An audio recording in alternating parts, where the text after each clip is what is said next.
Olá, alunos do sétimo ano, professor Esquilás, tudo bem? Estamos aqui então para fazer a correção dessa última atividade que eu passei para vocês, tá? Então, as perguntas da atividade estão aqui, né? E aí eu marquei aqui as respostas para facilitar. Então, ó, dentro desse material falando sobre viroses, né? Eu pedi na primeira pergunta aqui, descreva as características de um vírus. Então, nós sabemos, né, até pela leitura desse texto, né, que os vírus eles não são pluricelulares e nem unicelulares. Eles não são sequer formados por célula, conforme eu marquei aqui, ó, tá, da característica do vírus. A estrutura do vírus ele é menos complexa que a das bactérias. Então, de um modo bem simples, a gente pode descrever o vírus como sendo formado por um envoltório externo. Você tem aqui uma imagem, se quiser desenhar o vírus, né? E dentro do qual se abriga o que é chamado de material genético do vírus. E por não serem feitos de células, os vírus eles não se alimentam e não são capazes de se reproduzir por si mesmos. Por isso, então, para se reproduzirem, eles necessitam de uma célula que os hospede, tá? Essa é a característica do vírus. Agora, segunda pergunta. Como ficamos gripados? Marquei aqui também. Ó, isso é bom saber pelo que está acontecendo por aí, né, com a Covid. É assim que acontece a propagação do vírus, né? Quando uma pessoa gripada, ela tosse ou espirra, muitas vezes gotículas de saliva são espalhadas pelo ar. Cada uma delas pode conter vírus causadores da gripe. Se uma delas entrar pela boca ou pelo nariz de outra pessoa, esta será contaminada. Dentro desse novo indivíduo, o vírus da gripe ele invade uma célula do nariz ou da garganta, por exemplo. E dentro da célula, o vírus vai liberar o seu material genético. E esse material tem a capacidade de assumir o controle da célula e usar a sua estrutura para produzir, então, novos vírus. E aí, dessa forma, a pessoa fica gripada. Tá? Assim que você pega uma gripe, né, de uma virose. Agora, os vírus podem ser considerados ser vivos? Ó, nós já lemos lá, já ajudou a responder, mas vamos pegar aqui o que o texto está ajudando. Então, os vírus são seres vivos? Para se reproduzir, os vírus precisam de uma célula que os hospede. Assim, todos os vírus são obrigatoriamente parasitas do interior das células. Aqui em cima. Quando fora de uma célula, um vírus não costuma ser considerado um ser vivo. Afinal de contas, ele não tem as características de um ser vivo. Quando ele está dentro de uma célula hospedeira, os vírus atuam como parasitas. E aí sim, eles podem ser considerados viventes.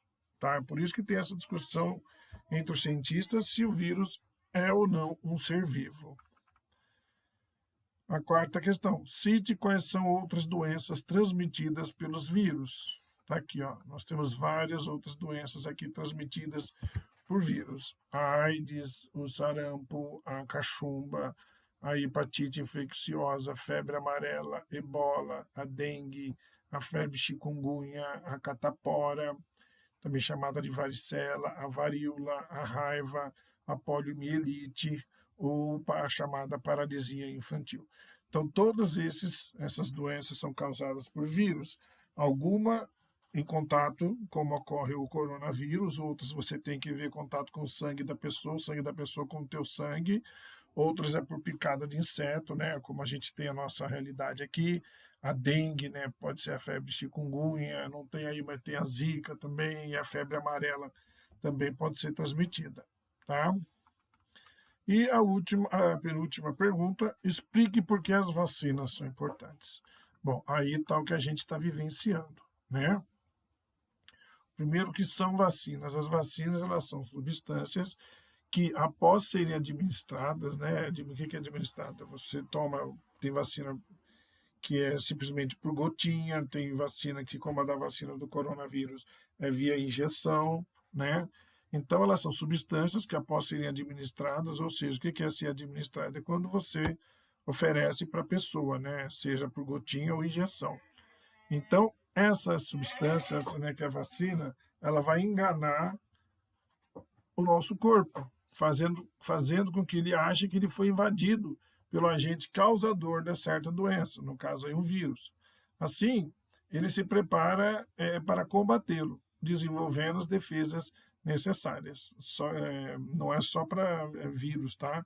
Que tem a vacina. Bom, se um tempo após ter sido vacinado, o indivíduo for realmente infectado pelo agente causador da doença, o seu organismo ele já está preparado para enfrentar esse vírus, né? Falando exatamente do coronavírus, por que a vacinação é fundamental. E aí a pessoa não ficará doente, ou não a doença pode se manifestar, mas não tão grave como seria se a pessoa já não tivesse proteção a partir da vacina. Então a gente diz que o indivíduo ele foi imunizado contra a doença, tá? Depois disso que eu falei, é muito fácil responder a última pergunta. Para você, a vacina está sendo importante para a pandemia do Covid? Com certeza, se você estiver acompanhando as notícias, né, o baixo índice, né, os hospitais já estão com bem menos gente hospitalizada, o número de mortes caiu muito, chegou a zerar, né? E tudo isso em função das pessoas terem sido vacinadas, e aí o vírus não consegue se propagar, ele não consegue sofrer mutação, ele não consegue produzir novas variantes, e aí não consegue infectar outras pessoas.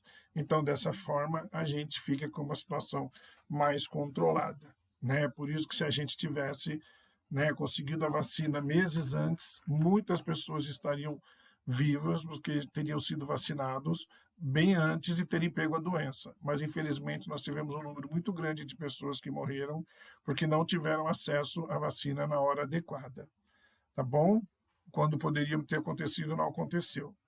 Então é isso, gente. Quem não vacinou, corre atrás para vacinar. Tá bom? Então é isso, gente. Esse aqui é a correção. Então, um abraço para vocês e até a próxima atividade.